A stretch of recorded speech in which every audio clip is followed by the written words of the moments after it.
Alrighty guys, what is going up? I hope you guys are all having a great and an amazing day today.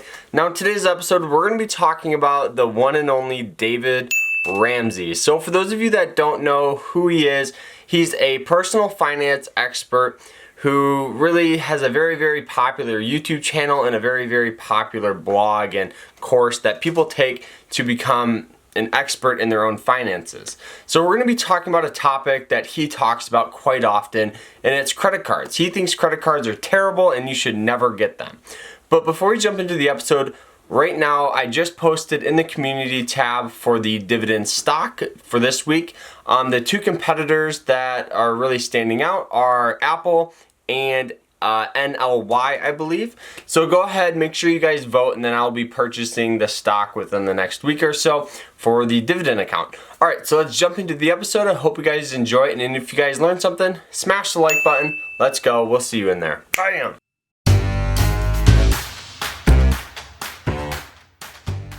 So for those of you that don't know who David Ramsey is, David Ramsey, like I was saying, he's a personal finance expert. He has a very successful YouTube channel with over 1 million subscribers. He has a ton of active followers that buy courses. He has multiple books out there talking about finance and how to, become a better investor, saver, and just be overall better with your money. And yes, some of the stuff I totally believe that he talks about, but I recently came across one of his videos that was talking about credit cards and how you should never have them and they're terrible. And I kind of took a second and I realized that it's kind of the wrong approach to be going at credit cards. Here's the video of him talking about it. That the average person using a credit card at a vending machine spends 178% more. Meaning they get a Coke and a candy bar and a bag of chips, where they were just going to get a Coke.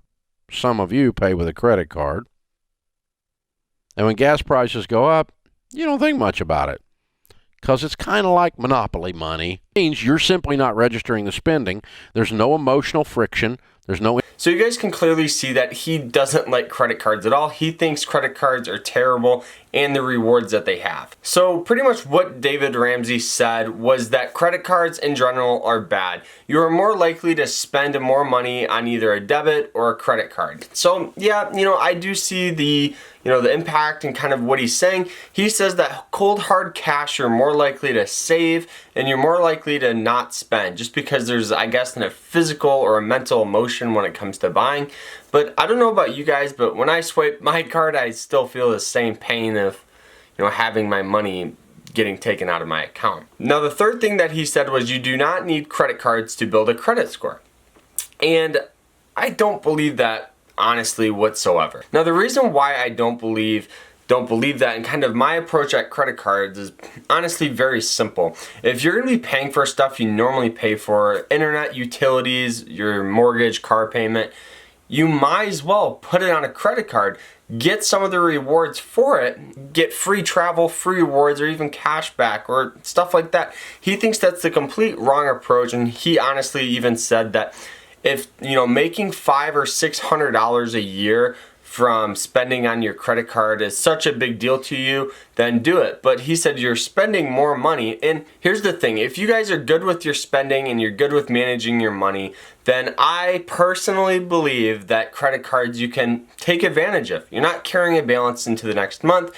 You're paying off it in full every month. And he's even said that's the wrong approach. You're spending too much money. And you're getting rewards for spending and buying things you normally pay for. My question to him is, how does he pay for his utilities, his mortgage, his car payment, his loans, stuff like that? How does he pay for it? The reality is you use your debit and credit card quite often. And if you use your credit card as a debit card, so whatever you guys can afford, whatever you have in your account is all you spend, then you're going at it with the right approach and you're going to maximize all these rewards. Now another thing that he talked about is building a credit score without credit cards. And my question to him is, how did you even get approved for credit in the first place? If you don't have any credit cards, you're less likely to get loans, just because credit is very important. creditors and credit issuers want to see a couple of things. They want to see how much credit you have and use. That's very important. They want to see how long you've had your credit, because how long you've had your credit is very important. If you're someone who's very new to the credit world, you're less likely to get credit cards, loans, being approved for mortgages, car payments, and stuff like that.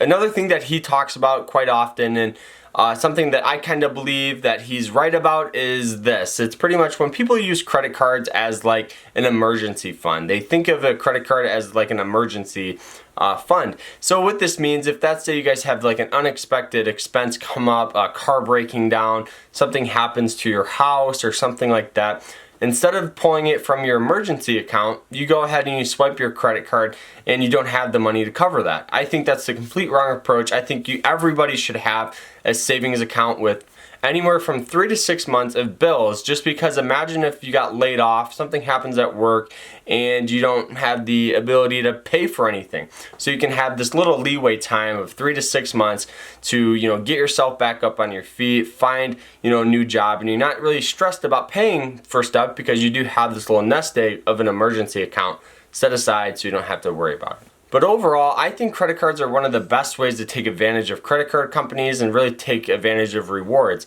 I'm getting free travel, I'm getting, multiple rewards through my credit card, and I'm not carrying a balance. I'm buying things that I normally would buy, and it's a very simple fact, and I think he's going at it with a complete wrong approach. I think he should be teaching people to not be scared of credit card companies, because he's going at it with the approach of, credit card companies are out to get you, they're out to steal your money and run with it. If you're smart with your credit, you're not going to have to, worry about paying the high interest. You're not going to have to worry about carrying a balance into the next month. You're going to pay it off in full each month. You're going to maximize the rewards, and you're going to get free airfare. You're going to get free travel. You're going to get, multiple rewards. You're going to get a lot of perks compared to the downside, which is you're just not paying for it, and you're obviously going at it with the wrong approach completely. So some of the top credit cards that I actually have is the Capital One Venture card. It's a phenomenal travel card. So for each dollar you spend, you get 2 miles towards travel. Yeah, the annual fee, it gets waived the first year. It's $95 a year. But just to put things in perspective with this one card, if you guys spend, let's say, $1,000 a month, and $1,000 a month is a lot of money. But imagine you just go to the grocery store, you spend the same amount each month, and you do have a budget. With any expense and with any card, you should have a budget. So if that's, say, by the end of the month, each month you spend $1,000. That is over 2,000 miles per month and over 25,000 miles per year using this card.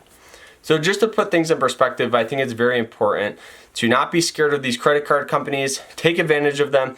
Use the rewards, use all the perks that they have, and overall capitalize on them. People are more likely to, pay their credit card and less likely to pay for their mortgage or something that's, a lot more important. But overall, don't be scared. I think David Ramsey is going at it with the completely wrong approach. Obviously, don't carry a balance.